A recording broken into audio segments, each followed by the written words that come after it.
Propeller এবং সুকান M খান 7-এর নৌযানটি, এই বিলাসবহুল নৌযানটি হয়তো অতি দ্রুতই পানিতে ভাসানো হবে। তার কাজ সম্পূর্ণ হলে, অলরেডি তার কাজ খুব দ্রুত গতিতে এগিয়ে চলছে।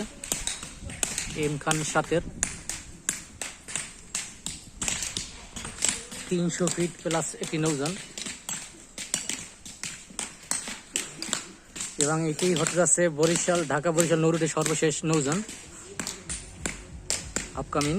এরপর মনে হচ্ছে সম্ভবত আর বরিশাল নৌরুটে নতুন নৌযান না আসতে পারে। এটাই হতে পারে সর্বশেষ নৌযান এম খান 7।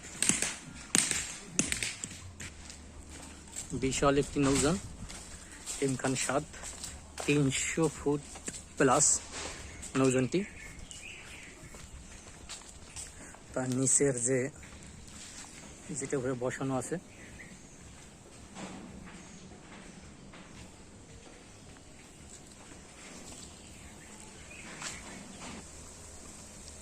একদম সেই চোক্কা এম খান 7-এর।